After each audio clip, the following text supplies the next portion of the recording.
টানা ৩ বার ৪বারের বিশ্ব চ্যাম্পিয়নরা আবারও নেই বিশ্বমঞ্চে। যে ইটালির রক্ষণভাগকে বলা হতো ফুটবলের দেয়াল, সেই দেয়াল আজ ধসে পড়ার মুখে। ৪বারের বিশ্ব চ্যাম্পিয়ন এবং ডিফেন্ডিং ইউরো চ্যাম্পিয়ন ইটালি, যাদের রক্ষণভাগ ভেদ করা একসময় অসম্ভব ছিল, তারাই কিনা আজ টানা ৩বার বিশ্বকাপ থেকে ছিটকে গেল। 2018, 2022, এরপর এবার 2026। ফুটবল বিশ্ব বাকরুদ্ধ।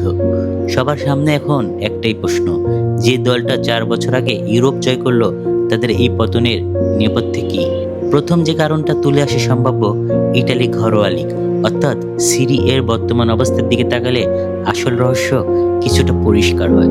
বর্তমান ইটালিয়ান ক্লাবগুলো স্থানীয় ক্লাবদের চেয়ে বেশি ফুটবলারদের আধিপত্য অনেক বেশি, ফলে জাতীয় দলের জন্য ভালো মানের তরুণ খেলোয়াড় তৈরি হওয়ার সুযোগ সংকুচিত হয়ে পড়েছে।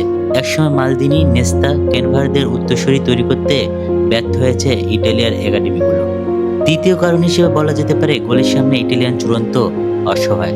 ইটালির মাঝমাঠ এবং ডিফেন্সিভ পাসিংয়ে ভালো করলেও প্রতিপক্ষের জালে বল জড়ানোর মতো কোনো ক্লিনিক্যাল স্ট্রাইকার নেই। সেরা ইমোবিল থেকে শুরু করে ফেদেরিকো কিয়োসো, কেউই বড় মঞ্চে ধারাবাহিক হতে পারছে না। এর সাথে যোগ হয়েছে শেকেলের কৌশল।